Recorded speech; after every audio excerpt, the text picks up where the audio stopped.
Hello everyone, how are you doing today? Okay, so today we're going to be talking about Australia's visas for physiotherapists. Okay, if you're a physiotherapist thinking of migrating to Australia, one of the biggest confusion is always which visa is which, subclass numbers, points test, state nomination, regional pathways, all this information exists. So in this video, I'm going to simplify Australia's main migration pathways for physiotherapists and explain what each visa actually means. Okay, so first of all, let's look at Australia's skilled migration system. Okay, Australia uses the points-based immigration system for skilled workers, including physiotherapists. Okay, so you submit an EOI, that's an expression of interest, to Skill Select, which is a platform for that, and then you wait for an invitation to apply. Then your ANSCO occupation, skills assessments, English ability, age, and work experience contribute to your points. Okay, and physiotherapy is under one of those occupations. So now there are three core visas that most internationally trained physiotherapists can apply for. You have the subclass 189, subclass 190, and subclass 491. So we're going to be looking at the subclass 189. Okay, this is actually a permanent residency visa. So you don't need any state or employment sponsorship. You can apply directly after receiving an invitation from Skill Select. Okay, so all you need is a positive skills assessment for your occupation, which is physiotherapy. Then occupation, if your occupation is on the medium and long-term strategic skills list, which physiotherapy is, then minimum points based on your profile, invitation rounds, competence English, and then your health and character checks. Okay, so when you submit an EOI, which is an expression of interest, with your points, your score, you understand, will be assessed. And if it is competitive, then Australia invites you to apply for the visa. Then you can work in anywhere in Australia, any region, in Australia. But 189 is really a highly competitive visa. Then we look at subclass 190, okay? It's also a permanent residency visa, but it requires you being nominated by a state or territory, you know. You have to be nominated by one of the provinces in Australia. And you get extra points for this nomination, of course, improving your chances of invitation. So when you get this nomination, you must commit to working or living in that state, and your occupation eligibility varies based on the state. So you have to check, like in Queensland, Queensland has physiotherapists on both their 190 and 491 lists. So in everything, if your EOI on skill select shows that you have what it takes for to be nominated, they will let you know. And once you are nominated, then you can be invited to apply for that visa. And then we have the subclass 491. It is a temporary visa which is granted for 5 years. 5 years.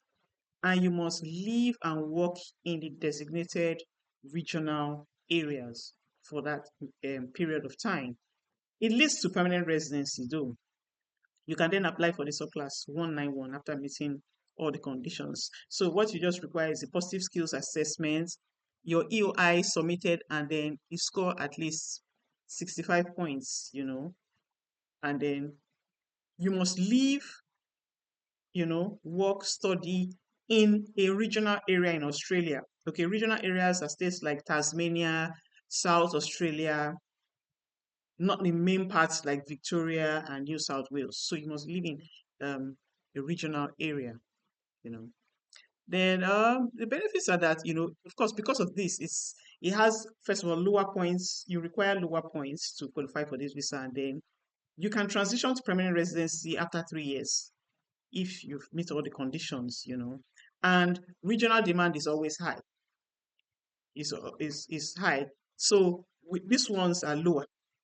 So makes the visa more accessible to you.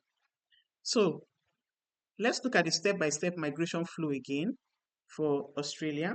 Okay, you first of all get your skills assessed by APC.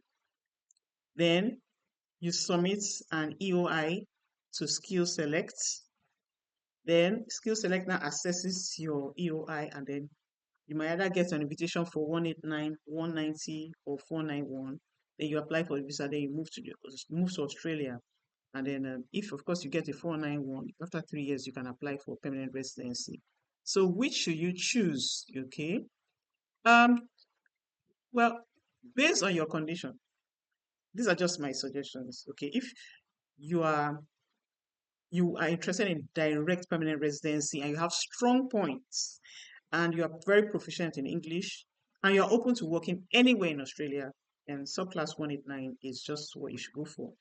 Now, if you have a specific state that you want to work in, maybe you want to work in Victoria, and you want PR with extra points support, then you can go for 190. And if you are fine living and working in regional Australia and you want a practical path to getting your permanent residency with fewer points, you just want something you can start doing anyway and just step on to permanent residency later, then 491, will be good for you also. So Australia visa system isn't a one-size-fits-all thing, It's just structured to match your skills, your points, and your flexibility. So that's what really matters. What skills, do you have, and then how much points can you score? So once you know the difference between each of these visas, the 189, the 190, and the 491, you can then know which one will make more sense to you to apply for, So understanding the differences between these visas will really make a great deal of difference in your move to Australia. So remember, like I said before, if this video helped, then you can like it, share it, and subscribe. And also leave your comments below if you want us to talk more about anything that got your interest. Have a nice day.